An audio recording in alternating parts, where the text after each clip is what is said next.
Hey everybody, how are you? This is Malika Jackson coming to you from Bennett Realty Solutions. Thank you for joining me once again. Your girl's a little sleepy. Look at my eyes, y'all. You know when you overwork yourself, I'm tired, y'all. It's time for me to get into bed. Anyway, I wanted to come to you with my term of the day. Thank you so much for rocking with your girl for our 50 real estate terms in 50 days. The term of today is rent back. Have you heard of rent back before? Rent back is a term that's used a lot in real estate, but a lot of people outside of real estate haven't heard of it before. And it's really interesting because it takes two people who were a buyer and seller, and it makes them a landlord and a tenant. It kind of flips the script in a matter of minutes. And this is why rent back is really interesting. Rent back is pretty much an agreement between a buyer and a seller who, at the stroke of a pen, become landlord and tenant. So what happens is sometimes the seller puts their house on the market, they're ready to sell, the buyer comes, the buyer has their financing ready, they sign the paperwork, but the seller doesn't have anywhere to go yet.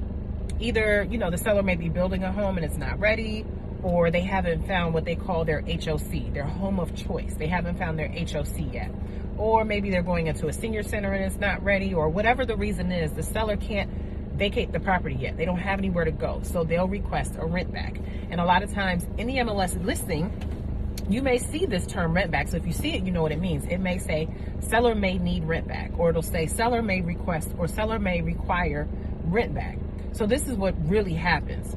At the time when the buyer purchases the home and they sign the paperwork, as soon as they sign the paperwork in a rent back situation, they go from being the buyer to the landlord.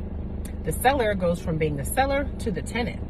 So the buyer signs, they purchase this home, and now they have made an agreement with the old seller, now tenant, that says, I understand that you want to sell this house. I just bought it. You don't have anywhere to go. I'm willing to rent this house back to you. So rent back, that's where the term comes from. I'm willing to rent this house back to you for X amount of dollars for X amount of time. Now, this is where you have to be really careful with a rent back situation. You do not go into a rent back situation without it being written down, clear. All parties need to understand exactly what's going on, because you know how DC and Maryland is, and I'm sure other states may be the same way. It is highly tenant friendly. Tenants always seem to have the upper hand. And so if you're the buyer, now owner of the property, now landlord, you must protect yourself, because trust me, when it's time for people to move and they don't have anywhere to go, they act funny. They act funny. So this is what you do if you are ever a buyer and someone requests you to go into a rent back situation. You take the amount of your new mortgage, this mortgage that you just got, you divide that by the days of the month that you purchased that home, so you can find out what this mortgage is charging you per day.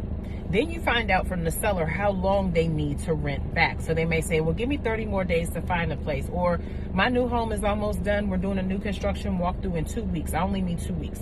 So if they only need 14 days, you take that 14 days, you multiply it by however much your mortgage is per day, so that they are assuming the cost of your mortgage, and that's what you charge them for rent back.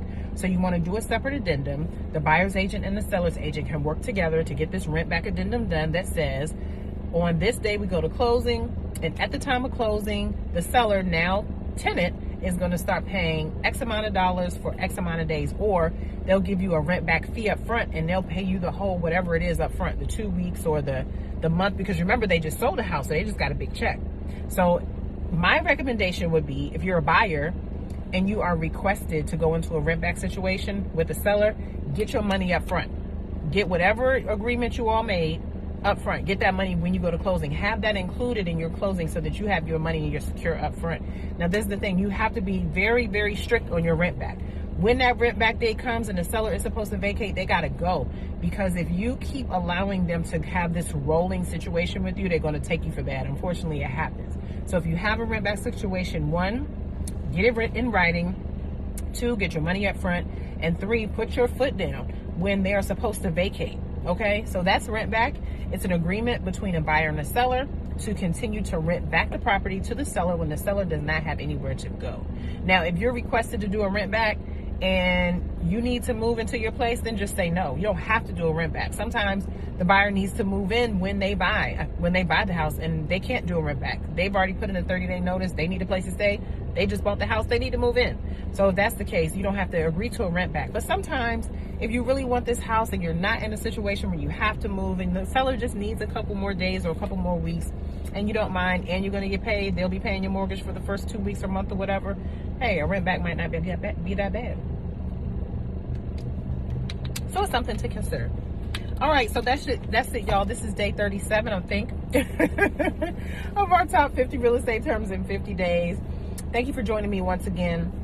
Like I said earlier, I am going to start giving away some freebies because I just appreciate everyone rocking with me on these terms every day. Y'all keep tuning in. You keep sending more questions. You're sending me suggested words. Like, I really appreciate it. And it's become really fun. And it's become much more than what I even, ever thought it was going to be. So I am going to be giving away some trinkets. So let's start right now. The first thing I'm going to give away is a planner. I have this really, really dope planner. Next time I come on, I'll show it to you. It will allow you to get focused, right, for 2022. It will allow you to get everything you need in one place so that whatever your goals are for 2022, you want to start a business, you want to go back to school, you want to save money to travel, you want to do something for your children. Like, we all have our short-term and long-term goals. This planner is going to help you get all those things together because I'm a Gen Xer. I don't know about millennials or whatever. I love millennials. I birthed one, okay? But I'm just saying, we communicate differently. They tend to put things on computer. I still have to write stuff down, and I know other Gen Xers and baby boomers are the same way. We got to write stuff down. So these are planners. You can write things down. This is for everybody. No shade on the millennials. I love y'all because y'all are rocking. Y'all are doing it, and y'all have created change, and we appreciate it. So these are for people who like to write things down so you can stay organized.